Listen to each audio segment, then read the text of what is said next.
The big news is here on this Taco Tuesday. Well, a lot of people seem to be really upset about the big oh my God, my hair. About the big crypto news that I've been talking about all over X, primarily because it doesn't directly impact them. This is more, well, it does on a federal level, but being born and raised in California, to me, this is absolutely wonderful. So let me go ahead and explain.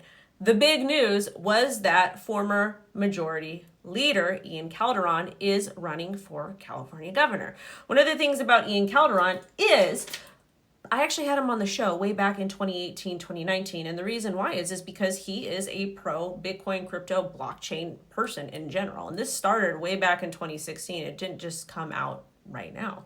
So way back in the day, he was the Assembly Majority Leader. And he also helped push through AB 2658, which is the blockchain working group. And the reason why this was so important, especially way back then in 2018, 2019, is because nobody was talking about crypto, especially that particular party. He is a moderate Democrat from my knowledge. And nobody was talking about crypto as far as legislation goes, any way, shape, or form. It has always been pretty taboo. And that party in particular, they're just not fans of Bitcoin or crypto in general. And one of the reasons why I think that's crazy is because Bitcoin allows for anybody, regardless of their social backgrounds, to enter in, own their own money, not be censored, and essentially earn, create, thrive based on how hard you work. And to me, that's a beautiful thing. I feel that all humans in general really just need that open system to where that they can work really hard and that they could do well. And that's pretty much true for most people that I know. But a lot of people got mad because they're like, hey, this doesn't impact me. Like, this isn't really big news. Blah, blah, blah, blah. But I'm here to tell you it is big news, okay? So the way the United States of America works is we've got two parties, okay? We got people on the blue side, people on the red side, yada, yada, yada, okay? Again, born and raised in California, born and raised Los Angeles County. I love my city. I love my set. I love my country. I love my state, okay?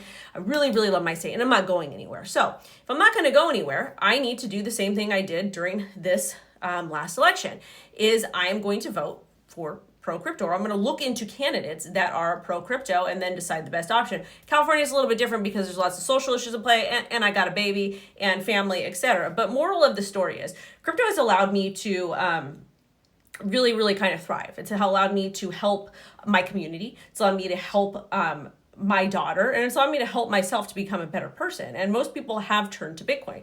But again, back to the way America works. So the way America works is basically a two-party system.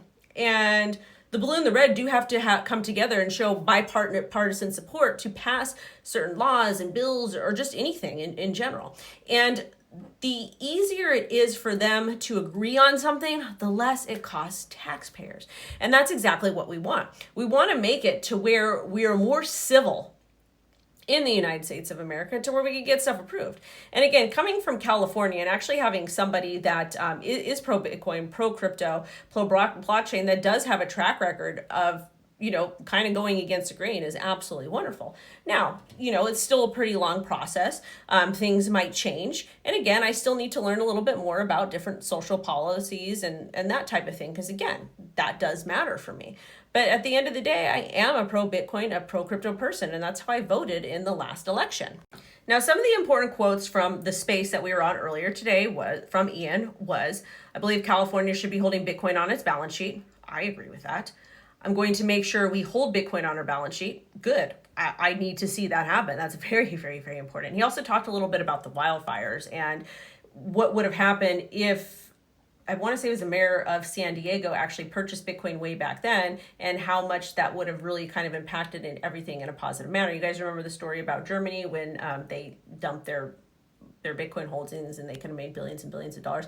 Kind of the same mindset over here. Anyways, another quote that he says, Bitcoin can help the state of California, and I think it can. That goes back to the wildfires and a lot of the other disasters and all the cost of living and all the other insanity happening here. Well, some of it.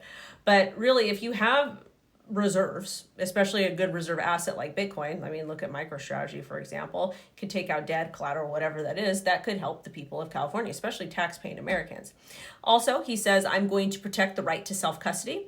And he said it's time for us to get back to our roots and make California the undisputed leader on Bitcoin. And me personally, yeah, Bitcoin is tech. We need to bring tech back here, but realistically too, like we do need to do something when it comes to Bitcoin and crypto in the state of California. Like we're supposed to lead with innovation. We are so far behind.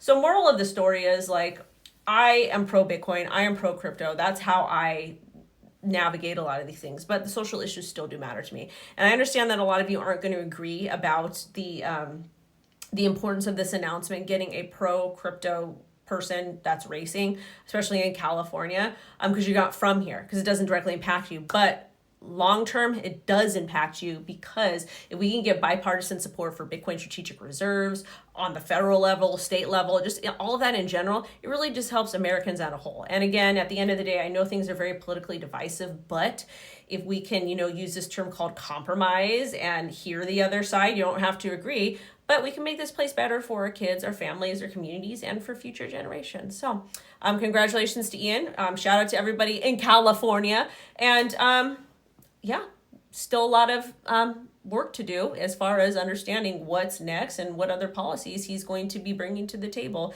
to talk about, because those social issues are important to me. Goodbye.